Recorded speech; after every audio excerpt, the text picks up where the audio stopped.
ನಮಸ್ಕಾರ ವೀಕ್ಷಕರೇ, ಕನ್ನಡ ನಾಡು ಅರ್ಪಿಸುವ ದಿವ್ಯ ಸನ್ನಿಧಾನ ಕಾರ್ಯಕ್ರಮಕ್ಕೆ ಸ್ವಾಗತ. ನಾನು ವಿನೋದ್ ಎಂ ಚೌಹಾಣ್.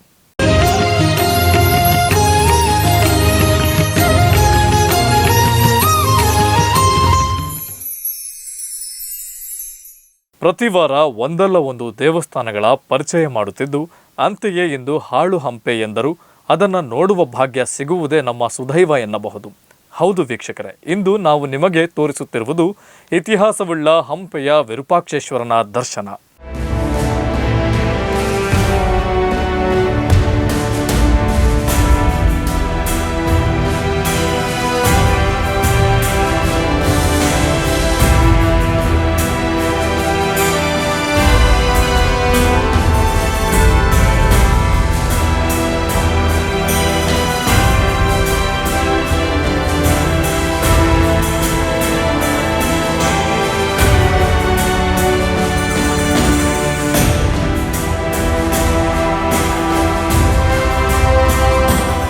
ಹಂಪಿ ಐತಿಹಾಸಿಕ ಮತ್ತು ಪೌರಾಣಿಕ ತಾಣವಷ್ಟೇ ಅಲ್ಲ, ಇದು ಆಕರ್ಷಕ ನಿಸರ್ಗ ತಾಣವೂ ಹೌದು.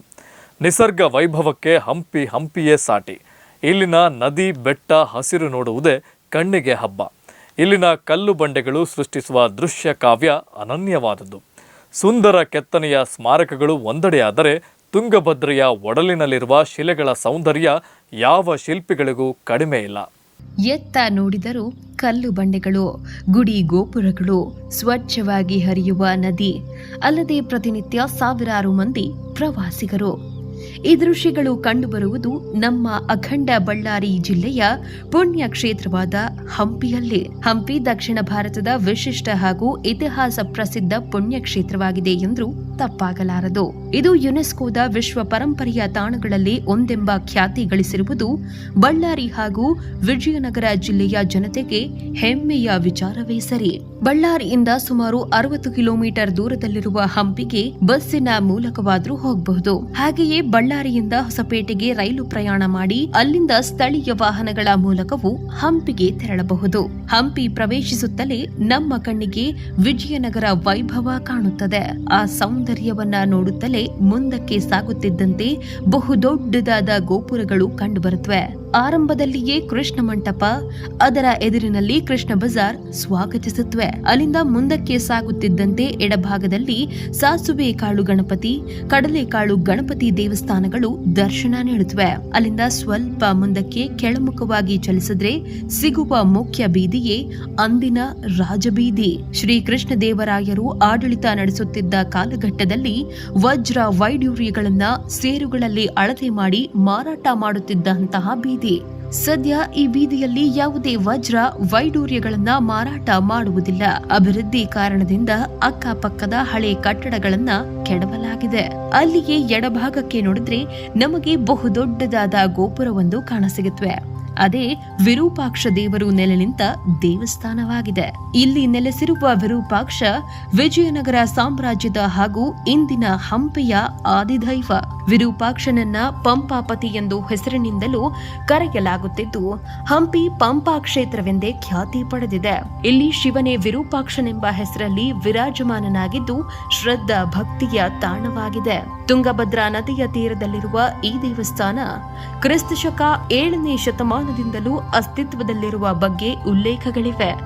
ಹಂಪಿಯ ಹಾಳಾದ ಅವಶೇಷಗಳ ನಡುವೆಯೂ ಈ ದೇಗುಲ ಭವ್ಯವಾಗಿ ಪ್ರವಾಸಿಗರನ್ನ, ಭಕ್ತಾದಿಗಳನ್ನ ಕೈಬೀಸಿ ಕರೆಯುತ್ತಿದೆ. ಪ್ರತಿ ವರ್ಷ ಚೈತ್ರ ಮಾಸ ಹುಣ್ಣಿಮೆಯಂದು ಶ್ರೀ ವಿರೂಪಾಕ್ಷ ದೇವರ ಹಾಗೂ ಚಂದ್ರಮೌಳೀಶ್ವರ ದೇವರ ಜೋಡಿ ರಥೋತ್ಸವ ವಿಜೃಂಭಣೆಯಿಂದ ಜರುಗುತ್ತದೆ. ಈ ದೇಗುಲದ ವಾಸ್ತುಶಿಲ್ಪ ಕೂಡ ಹಲವು ವಿಧಗಳಲ್ಲಿ ವಿಶಿಷ್ಟವಾಗಿದೆ. ಪವಿತ್ರ ಗರ್ಭಗುಡಿ, ವಿಶಾಲವಾದ ಚಾವಡಿ, ಕಲ್ಲಿನ ಸ್ತಂಭಗಳು ಮತ್ತು 3 ಕೊಠಡಿಗಳನ್ನ ಹೊಂದಿರುವ ಸಭಾಂಗಣವನ್ನ ಈ ದೇಗುಲ ಹೊಂದಿದೆ. ದೇಗುಲದ ಪ್ರಾಂಗಣ, ಕೆಲವು ಪುಟ್ಟ ದೇವಾಲಯಗಳ ಸಂಕೀರ್ಣ, ಗೋಪುರಗಳು ಎಲ್ಲರ ಮನಸೂರೆಗೊಳ್ಳುತ್ತದೆ.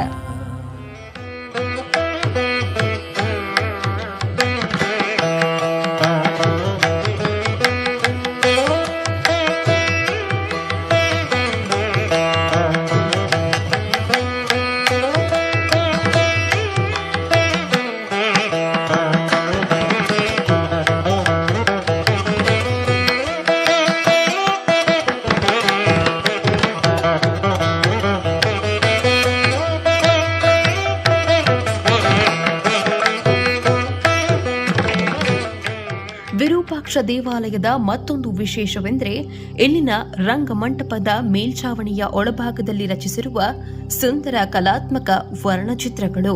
ಇವು ಸರಿಸುಮಾರು 500 ವರ್ಷಗಳ ಹಿಂದೆ ವಿಜಯನಗರ ಸಾಮ್ರಾಜ್ಯ ಉಚ್ಚಾರ್ಯ ಸ್ಥಿತಿಯಲ್ಲಿದ್ದಾಗ ರಚಿಸಲ್ಪಟ್ಟ ಚಿತ್ರಗಳಾಗಿವೆ. ಜನಪದ ಪುರಾಣಗಳು, ರಾಮಾಯಣ, ಮಹಾಭಾರತ ಹಾಗೂ ಹರಿಹರನ ಗಿರಿಜಾ ಕಲ್ಯಾಣದಿಂದ ಆಯ್ದ ಕಥಾ ಪ್ರಸಂಗಗಳನ್ನ ಇಲ್ಲಿ ಸುಂದರವಾಗಿ ಮನೋಜ್ಞವಾಗಿ ಚಿತ್ರಿಸಲಾಗಿದೆ. ಅಂದಿನ ಸಂಪ್ರದಾಯ, ಪರಂಪರೆ ಹಾಗೂ ಸಂಸ್ಕೃತಿಯನ್ನ ಇವು ಪರಿಣಾಮಕಾರಿಯಾಗಿ ಬಿಂಬಿಸುತ್ತವೆ. ಈ ಚಿತ್ರಗಳನ್ನ ನೋಡುತ್ತಿದ್ರೆ ಇತಿಹಾಸದ ಗತವೈಭವವನ್ನ ಅರ್ಥೈಸಿಕೊಳ್ಳಬಹುದು. ವಿರೂಪಾಕ್ಷನ ದರ್ಶನ ಪಡೆದು ಅಲ್ಲಿಂದ ಹೊರಗಡೆ ಬಂದ್ರೆ ದೇವಸ್ಥಾನದ ಪಕ್ಕದಲ್ಲಿಯೇ ಪಂಪಾ ಹಾಗೂ ಭುವನೇಶ್ವರಿ ದೇವತೆಯರ ದೇವಸ್ಥಾನಗಳಿವೆ. ಪಂಪಾ ಎಂಬಾಕೆ ಬ್ರಹ್ಮನ ಮಾನಸಪುತ್ರಿ. ಪಂಪಾಂಬಿಕಾ ಶಿವನನ್ನ ತಪಸ್ಸು ಮಾಡಿ ಮದುವೆಯಾಗುತ್ತಾಳೆ ಎಂದು ಪುರಾಣಗಳಲ್ಲಿ ಉಲ್ಲೇಖಗಳಿವೆ. ಹಾಗಾಗಿ ಶಿವನಿಗೆ ಪಂಪಾಪತಿ ಎಂದು ಹೆಸರು ಬಂತು ಎಂದು ಹೇಳಲಾಗುತ್ತದೆ. ಕನ್ನಡ ನಾಡಿಗೆ ನಾಡ ದೇವತೆಯ ಪರಿಕಲ್ಪನೆ ನೀಡಿದ್ದೇ ಹಂಪಿ ಎಂಬುದು ಇಲ್ಲಿನ ಹೆಗ್ಗಳಿಕೆಯಾಗಿದೆ. ನಾಡ ದೇವತೆ ಭುವನೇಶ್ವರಿ ದೇವಸ್ಥಾನವನ್ನ ಹಂಪಿ ವಿರೂಪಾಕ್ಷೇಶ್ವರನ ಎಡಭಾಗದಲ್ಲಿ ಕಾಣಬಹುದಾಗಿದೆ. ವಿಜಯನಗರದ ಅರಸರು ಮಾತೆ ಭುವನೇಶ್ವರಿಗೆ ವಂದಿಸಿಯೇ ತಮ್ಮ ಕೆಲಸ ಕಾರ್ಯಗಳನ್ನ ಆರಂಭಿಸುತ್ತಿದ್ದರು ಎಂಬ ಉಲ್ಲೇಖಗಳಿವೆ. ಲಕ್ಷ್ಮಿ ಹೆಸರಿನ ಆನೆಯನ್ನ ನೋಡುವುದೇ ಒಂದು ಸಂತಸ. ವಿರೂಪಾಕ್ಷ ದೇವಸ್ಥಾನದ 2ನೇ ಗೋಪುರವನ್ನ ಪ್ರವೇಶಿಸಿದಾಗ ಎಡಭಾಗದಲ್ಲಿಯೇ ಒಂದು ಆನೆಯನ್ನ ನೋಡುತ್ತೇವೆ. ಇದಕ್ಕೆ ನಾವು ಹಣವನ್ನ ನೀಡಿದ್ರೆ ಅದು ತನ್ನ ಸೊಂಡಲಿನಿಂದ ಹಣ ಸಂಗ್ರಹಿಸಿ ತನ್ನ ಮಾವುತನಿಗೆ ನೀಡಿ ಆಶೀರ್ವಾದದ ರೂಪದಲ್ಲಿ ತಲೆಯನ್ನ ಚುಂಬಿಸುತ್ತದೆ. ದೇವಾಲಯವನ್ನ ಸಂದರ್ಶಿಸುವ ಭಕ್ತರಿಗೂ ಪ್ರವಾಸಿಗರಿಗೂ ಆನೆ ಒಂದು ಮುಖ್ಯ ಆಕರ್ಷಣೆಯಾಗಿದ್ದು ಮಕ್ಕಳು ಆನೆಯೊಂದಿಗೆ ಫೋಟೋ ತೆಗೆದುಕೊಳ್ಳುವುದು ಸರ್ವೇ ಸಾಮಾನ್ಯ. ಅಂತೆಯೇ ಪ್ರತಿನಿತ್ಯ ದೇವಸ್ಥಾನದಿಂದ ತುಂಗಭದ್ರಾ ನದಿವರೆಗೆ ಬರುವ ಆನೆಯು ತನ್ನ ಸೊಂಡಲಿನಿಂದ ಸ್ನಾನ ಮಾಡುವುದನ್ನ ನೋಡಲು ಸ್ಥಳೀಯರು ಸೇರಿದಂತೆ ಪ್ರವಾಸಿಗರು ಮುಗಿಬೀಳ್ತಾರೆ. ಈ ದೇವಸ್ಥಾನಕ್ಕೆ ತೆರಳುವ ಮುನ್ನ ದೇವಸ್ಥಾನದ ಬಲಭಾಗದಲ್ಲಿ ಹರಿಯುವ ತುಂಗಭದ್ರೆಯಲ್ಲಿ ಪುಣ್ಯ ಸ್ನಾನ ಮಾಡುವುದು ಪರಿಪಾಠವಿದೆ. ಅಲ್ಲದೆ ಪ್ರತಿ 12 ವರ್ಷಕ್ಕೊಮ್ಮೆ ಬರುವ ಪುಷ್ಕರಣಿಯಲ್ಲಿ ಪುಣ್ಯ ಸ್ನಾನ ಮಾಡಲು ದೇಶದ ವಿವಿಧ ಮೂಲೆಗಳಿಂದಲೂ ಬರುತ್ತಾರೆ. ಈ ನದಿಯಲ್ಲಿ ಸ್ನಾನ ಮಾಡಿದ್ರೆ ಸಕಲ ಕಾಯಿಲೆಗಳು ಮಾಯವಾಗುತ್ತವೆ ಎಂದು ಹೇಳಲಾಗುತ್ತದೆ. ಅಲ್ಲದೆ ಹಿರಿಯರ ನಂಬಿಕೆಯೂ ಆಗಿದೆ. ಹಾಗಾಗಿಯೇ ಹಂಪಿಗೆ ಭೇಟಿ ನೀಡುವ ಪ್ರತಿಯೊಬ್ಬರು ತುಂಗಭದ್ರೆಯಲ್ಲಿ ಮುಳುಗಿ ಸ್ನಾನ ಮಾಡಿಯೇ ದೇವಸ್ಥಾನಕ್ಕೆ ತೆರಳಿ ಶ್ರೀ ಸ್ವಾಮಿಯ ದರ್ಶನ ಪಡೆಯುತ್ತಾರೆ. ಹಂಪಿಯ ವಿರೂಪಾಕ್ಷ ದೇವಸ್ಥಾನ ಎದುರಾಗಿ ಸುಮಾರು 1 ಕಿಲೋಮೀಟರ್ ದೂರದಲ್ಲಿ ಬೃಹತ್ತಾದ ನಂದಿ ವಿಗ್ರಹವನ್ನ ಕಾಣಬಹುದು. ಇದನ್ನ ಎದುರು ಬಸವಣ್ಣ ಎಂದೇ ಕರೆಯುತ್ತಾರೆ. ಬೃಹತ್ ಬಂಡೆಗಳ ಹಿನ್ನೆಲೆಯಲ್ಲಿರುವ ಎತ್ತರದ ವೇದಿಕೆಯ ಮೇಲೆ ನಿರ್ಮಿಸಲಾದ ಅವಳಿ ಅಂತಸ್ತಿನ ಮಂಟಪದಲ್ಲಿ ಈ ಬೃಹತ್ ಎದುರು ಬಸವಣ್ಣ ವಿಗ್ರಹ ಪ್ರವಾಸಿಗರ ಆಕರ್ಷಕವಾಗಿದೆ.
ತುಂಗಭದ್ರಾ ನದಿ ತಟದಲ್ಲಿ ಸುಂದರವಾದ ದೇವಸ್ಥಾನ ಹೊಂದಿದ್ದು ಅದನ್ನ ಕೋದಂಡರಾಮ ದೇವಸ್ಥಾನ ಎಂದು ಕರೆಯುತ್ತಾರೆ.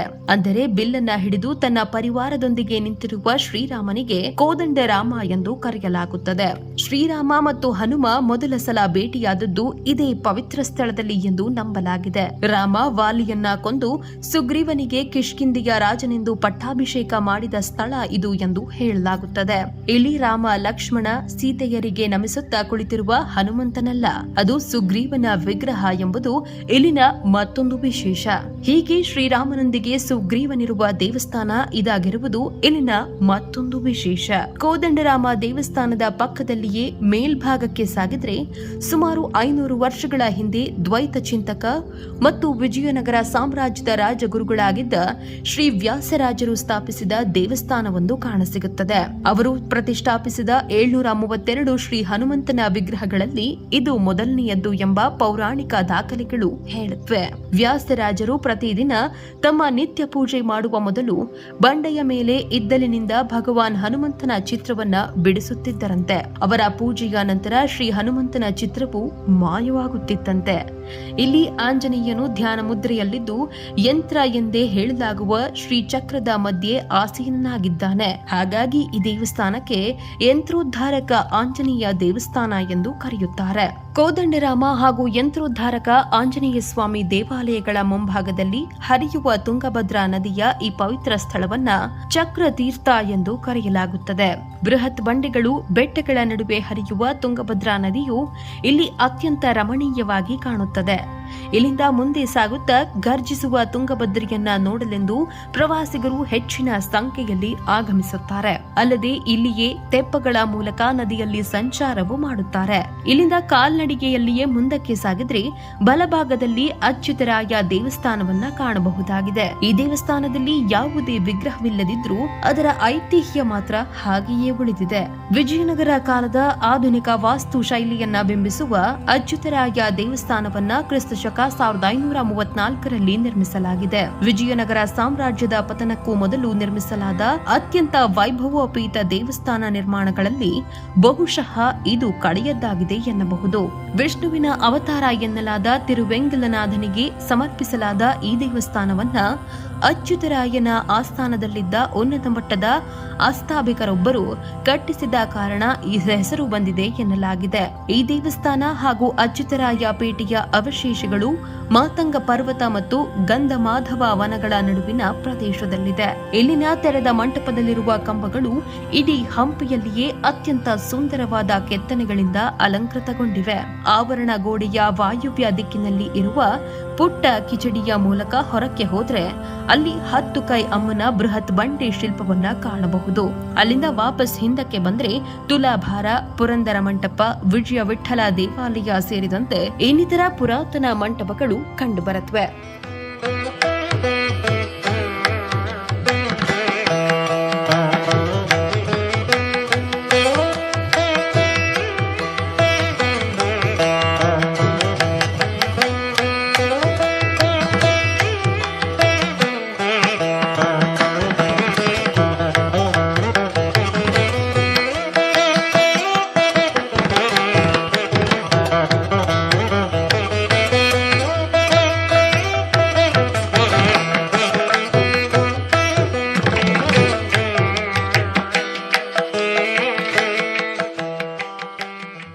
ಕೇಳಿಸದೆ ಕಲ್ಲು ಕಲ್ಲಿನಲ್ಲಿ ಕನ್ನಡ ನುಡಿ. ಈ ಗೀತೆಯನ್ನ ಕೇಳಿದಾಗ್ಲೆಲ್ಲ ಕನ್ನಡಿಗರ ಮೈ ರೋಮಾಂಚನಗೊಳ್ಳುತ್ತದೆ. ಹಂಪಿಯ ಕಲ್ಲಿನ ಕಲಾ ಕೆತ್ತನೆಗಳು, ಕಲಾ ಕುಸುರಿಗಳು ನಮ್ಮ ಕಣ್ಮುಂದೆ ಸುಳಿಯುತ್ತವೆ. ವಿಜಯ ವಿಠಲ ದೇವಸ್ಥಾನದ ಹೊರಾಂಗಣದಲ್ಲಿ ಕಾಣಸಿಗುವ ಕಲ್ಲಿನ ರಥವನ್ನ ನೋಡುತ್ತಿದ್ರೆ ಮೈನವಿರೇಳುತ್ತವೆ. ವಾಸ್ತವವಾಗಿ ಇದು ವಿಷ್ಣುವಿನ ವಾಹನವಾದ ಗರುಡನಿಗೆ ಸಮರ್ಪಿತವಾದ ಆಕರ್ಷಕ ದೇವಾಲಯ ಇದಾಗಿದೆ. ಈ ಕಲ್ಲಿನ ರಥಾಲಯ ಇಲ್ಲಿನ ಪ್ರಸಿದ್ಧ ವಿಜಯ ವಿಠಲ ದೇವಾಲಯದ ಸಂಕೀರ್ಣದ ಒಳಗೆ ಅರಳಿ ನಿಂತ ಕಲಾಕೃತಿ ಎಂದ್ರೆ ತಪ್ಪಾಗಲಾರದು. ಕೆತ್ತನೆಯ ಸಂದರ್ಭದಲ್ಲಿ ಈ ರಥದಲ್ಲಿ ಭಗವಾನ್ ಮಹಾವಿಷ್ಣುವಿನ ಬೆಂಗಾವಲು, ಗರುಡನ ಬೃಹತ್ತಾದ ಶಿಲ್ಪ ಈ ರಥದಲ್ಲಿ ಇತ್ತು. ಆದ್ರೆ ಅದು ಈಗ ಇಲ್ಲ. ಈ ರಥ ವಾಸ್ತುಶಿಲ್ಪದ ಅದ್ಭುತ ಸೃಷ್ಟಿ ಎಂದ್ರೆ ತಪ್ಪಾಗಲಾರದು. ಇದು ದ್ರಾವಿಡ ಶೈಲಿಯ ವಾಸ್ತುಶಿಲ್ಪದಿಂದ ಕೆತ್ತನೆಗೊಂಡಿದೆ. ಈ ಶಿಲೆಯ ಬೃಹತ್ ರಚನೆ ಅಂದಿನ ಕುಶಲಕರ್ಮಿಗಳು ಮತ್ತು ವಾಸ್ತುಶಿಲ್ಪಿಗಳ ಕೌಶಲ್ಯಕ್ಕೆ ಹಿಡಿದ ಕೈಗನ್ನಡಿಯಾಗಿದೆ. ಈ ರಥದ ಸೌಂದರ್ಯ ಇದೊಂದು ಏಕಶಿಲ್ಪದ ಕೆತ್ತನೆ ಎಂಬಂತೆ ತೋರಿಸುತ್ತದೆ. ಆದರೆ ವಾಸ್ತವದಲ್ಲಿ ಇದು ಗ್ರಾನೈಟ್ನ ಚಪ್ಪಡಿಗಳಿಂದ ನಿರ್ಮಾಣಗೊಂಡ ಕಲಾಕೃತಿ. ಇದರ ಸೌಂದರ್ಯದ ಖನಿ ಹೇಗಿದೆ ಅಂದ್ರೆ ಅದರ ಕೊಂಡಿಗಳು ನಮ್ಮ ದೃಷ್ಟಿಗೆ ತಾಕುವುದೂ ಇಲ್ಲ. ಇನ್ನು ಈ ರಥದ ಆಧಾರ ಕೂಡ ಬಹು ಸುಂದರವಾಗಿದೆ. ಪೌರಾಣಿಕ ಯುದ್ಧದ ದೃಶ್ಯಗಳು ಇಲ್ಲಿ ಮೂಡಿ ಬಂದಿವೆ. ಈಗ ಆನೆಗಳ ಕೆತ್ತನೆ ಇರುವಲ್ಲಿ ಹಿಂದೆ ಕುದುರೆಗಳ ಶಿಲ್ಪಗಳು ಇದ್ದವು. ಈಗಲೂ ಕೂಡ ಪ್ರವಾಸಿಗರು ಆನೆಗಳ ಕಲಾಕೃತಿ ಹಿಂದೆ ಕುದುರೆಗಳ ಹಿಂಗಾಲುಗಳು ಮತ್ತು ಬಾಲಗಳನ್ನ ಗುರುತಿಸಬಹುದು. 2 ಆನೆಗಳ ನಡುವೆ ಏಣಿಯ ಅವಶೇಷಗಳು ಇವೆ. ಹಿಂದೆ ಈ ಏಣಿಗಳ ಸಹಾಯದಿಂದ ಪುರೋಹಿತರು ಗರ್ಭಗೃಹ ಪ್ರವೇಶಿಸಿ ಗರುಡ ದೇವರಿಗೆ ಪೂಜೆ ಸಲ್ಲಿಸುತ್ತಿದ್ದರು. ಈ ಸುಂದರವಾದ ಕಲ್ಲಿನ ರಥವನ್ನ ಸಂಜೆಯ ಹೊತ್ತಿನಲ್ಲಿ ಕಣ್ತುಂಬಿಕೊಳ್ಳುವುದೇ ಒಂದು ವಿಶಿಷ್ಟ ಅನುಭೂತಿ. ವಿಜಯ ವಿಠ್ಠಲ ದೇಗುಲದ ಪ್ರಾಕಾರದಿಂದ ಅಲ್ಲಿ ನಿಲ್ಲಿಸಲಾದ ಫ್ಲಾಡ್ ಲೈಟ್ಗಳ ಬೆಳಕಿನಲ್ಲಿ ಮುಸ್ಸಂಜೆ ಈ ರಥವನ್ನ ನೋಡಲು 2 ಕಣ್ಣು ಸಾಲದು. ಅದೊಂದು ಜೀವನದಲ್ಲಿ ನಮಗೆ ವಿಶಿಷ್ಟ ಅನುಭವ ನೀಡುತ್ತದೆ. ಈ ರಥದ ಬಗೆಗಿನ ಇನ್ನೊಂದು ಅಚ್ಚರಿಯ ಮಾಹಿತಿ ಏನೆಂದ್ರೆ, 2ನೇ ಪ್ರಪಂಚ ಮಹಾಯುದ್ಧದ ವೇಳೆ ನಿಂತಿದ್ದ ಕಲ್ಲಿನ ರಥವು 2 ಅಡಿ ಮುಂದಕ್ಕೆ ಸಾಗಿದೆ ಎನ್ನಲಾಗಿದೆ. ಅಷ್ಟೇ ಅಲ್ಲದೆ ಈ ಹಿಂದೆ ರಥದ ಮೇಲ್ಭಾಗದಲ್ಲಿ ಗೋಪುರ ರೀತಿಯಲ್ಲಿನ ಆಕಾರವಿತ್ತು. ಆದರೆ ಈಗ ಗೋಪುರವೂ ಇಲ್ಲ. ಅಷ್ಟೇ ಅಲ್ಲದೆ ಈಗಿನ ಹಂಪಿ ಕಲ್ಲಿನ ರಥವನ್ನ ನಾವು ಬಳಕೆ ಮಾಡುವ 50 ರೂಪಾಯಿ ಬೆಲೆ ಬಾಳುವ ನೋಟಿನಲ್ಲಿ ಮುದ್ರಿಸಲಾಗಿದೆ. ಕಲ್ಲಿನ ರಥದ ಎದುರಿನಲ್ಲಿ ಇರುವುದೇ ವಿಜಯ ವಿಠ್ಠಲ ದೇವಸ್ಥಾನ. ವಿಜಯನಗರ ಸಾಮ್ರಾಜ್ಯದ ಅರಸರ ಪೈಕಿ ಓರ್ವನಾಗಿದ್ದ 2ನೇಯ ದೇವರಾಯನು ವಿಜಯ ವಿಠ್ಠಲ ದೇವಸ್ಥಾನವನ್ನ ಕಟ್ಟಿಸಿದನು. ಈ ದೇವಸ್ಥಾನವು 15ನೆಯ ಶತಮಾನದಲ್ಲಿ ನಿರ್ಮಿಸಲ್ಪಟ್ಟಿತು. ತರುವಾಯ ವಿಜಯನಗರ ಸಾಮ್ರಾಜ್ಯದ ಸುಪ್ರಸಿದ್ಧ ದೊರೆಯಾದ ಕೃಷ್ಣದೇವರಾಯನಿಂದ ಈ ದೇವಸ್ಥಾನದ ಅನೇಕ ಭಾಗಗಳು ವಿಸ್ತರಿಸಲ್ಪಟ್ಟು ಸುಂದರಗೊಳಿಸಲ್ಪಟ್ಟವು.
ವಿಜಯ ವಿಠ್ಠಲ ದೇವಸ್ಥಾನವೆಂದು ಕರೆಯಲ್ಪಡುವ ಈ ದೇವಸ್ಥಾನವು ವಿಠ್ಠಲನಿಗೆ ಸಮರ್ಪಿತವಾಗಿದೆ. ಹಂಪಿಯಲ್ಲಿರುವ ಎಲ್ಲ ದೇವಸ್ಥಾನಗಳು ಮತ್ತು ಸ್ಮಾರಕಗಳ ಪೈಕಿ ವಿಠ್ಠಲ ದೇವಸ್ಥಾನವೇ ಅತ್ಯಂತ ವೈಭವೋಪೇತವಾದುದೆಂದು ಪರಿಗಣಿತವಾಗಿದೆ. ವಿಜಯನಗರ ಸಾಮ್ರಾಜ್ಯದ ಶಿಲ್ಪಕಲಾವಿದರ ಮತ್ತು ಕುಶಲಕರ್ಮಿಗಳ ಅಪರಿಮಿತವಾದ ಸೃಜನಶೀಲತೆ ಮತ್ತು ವಾಸ್ತುಕಲಾ ನೈಪುಣ್ಯವನ್ನ ಈ ದೇವಸ್ಥಾನವು ಜಗಜ್ಜಾಹೀರಗೊಳಿಸುತ್ತದೆ. ಅಂತೆಯೇ ವಿಜಯ ವಿಠ್ಠಲ ಮಂಟಪದಲ್ಲಿರುವ ಸಂಗೀತ ಸ್ತಂಭಗಳು ಪ್ರವಾಸಿಗರನ್ನ ಹೆಚ್ಚು ಆಕರ್ಷಿತಗೊಳ್ಳುತ್ತವೆ. ವಿಶಾಲವಾಗಿರುವ ರಂಗಮಂಟಪವು ತಾನು ಒಳಗೊಂಡಿರುವ 56 ಸಂಗೀತ ಸ್ತಂಭಗಳಿಗಾಗಿ ಪ್ರಖ್ಯಾತವಾಗಿದೆ. ಈ ಸ್ತಂಭಗಳಿಗೆ ಸರಿಗಮ ಸ್ತಂಭಗಳೆಂದು ಕರೆಯಲಾಗುತ್ತಿದ್ದು, ಈ ಸ್ತಂಭಗಳಿಂದ ಹೊರಹೊಮ್ಮುವ ಸಂಗೀತ ಸ್ವರಗಳ ಕಾರಣಕ್ಕಾಗಿ ಈ ಸ್ತಂಭಗಳಿಗೆ ಆ ಹೆಸರು ಬಂದಿದೆ. ಈ ಸ್ತಂಭಗಳನ್ನ ನಯವಾಗಿ ಮೀಟಿದಾಗ ಸಂಗೀತ ಸ್ವರಗಳನ್ನ ಆಲಿಸಬಹುದಾಗಿದೆ. ಇನ್ನು ಅಲ್ಲಿಂದ ವಾಪಸ್ಸು ವಿರೂಪಾಕ್ಷ ದೇವಸ್ಥಾನದ ಬಳಿಯಿಂದ ಹೋಗುವಾಗ ಅಲ್ಲಿಯೇ ಸಿಗುವ ಹೇಮಕೂಟವೊಂದಿದೆ.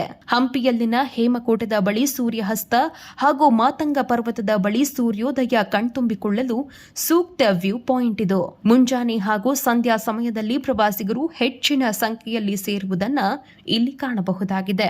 ಅಂತೆಯೇ ಹಂಪಿಯಿಂದ ವಾಪಸ್ಸಾಗುವಾಗ ದಿಬ್ಬ ಏರುತ್ತಿದ್ದಂತೆಯೇ ರಸ್ತೆಯ ಬಲಬದಿಯಲ್ಲಿ ಬೃಹತ್ತಾದ ಸಾಸಿವೆ ಕಾಳು ಗಣಪತಿಯ ದರ್ಶನ ಮಾಡಬಹುದಾಗಿದೆ.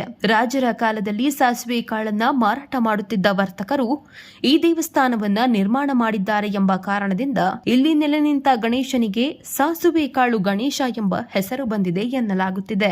ಹಂಪಿಯ ನಿಸರ್ಗ ವೈಭವ ಆಫ್ ಬೀಟ್ ಟೂರಿಸಂನ ಟ್ರೆಂಡ್ ಅನ್ನ ಹೆಚ್ಚಿಸುತ್ತಿದ್ದು, ಸ್ಥಳೀಯರಿಗಿಂತ ವಿದೇಶಿ ಪ್ರವಾಸಿಗರೇ ಈ ಸೌಂದರ್ಯಕ್ಕೆ ಹೆಚ್ಚು ಮಾರು ಹೋಗಿರುವುದು ಸತ್ಯ. ನೀವು ಕೂಡ ಈ ಸೌಂದರ್ಯದ ಕಾಶಿಯನ್ನ ನೋಡಬೇಕಾದ್ರೆ ಇನ್ನೇಕೆ ತಡ, ರಜಾ ದಿನಗಳನ್ನ ನೋಡಿಕೊಂಡು ಬಸ್ ಹತ್ತಿ ಹಂಪಿಯನ್ನ ಸುತ್ತಿ.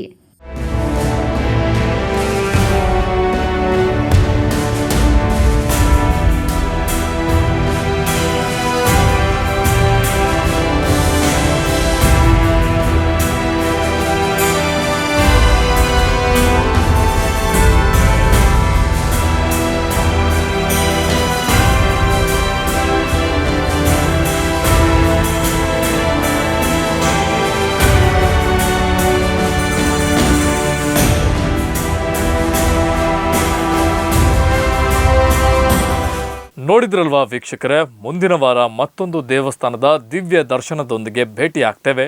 ಇದೇ ರೀತಿಯ ವಿಶೇಷ ಕಾರ್ಯಕ್ರಮಗಳ ಅಪ್ಡೇಟ್ಗಳಿಗಾಗಿ ಕನ್ನಡ ನಾಡು ವಾಹಿನಿಗೆ ಸಬ್ಸ್ಕ್ರೈಬ್ ಮಾಡಿ, ಬೆಲ್ ಐಕಾನ್ ಅನ್ನು ಒತ್ತಿ ನೋಟಿಫಿಕೇಶನ್ಗಳನ್ನು ಪಡೆಯಿರಿ.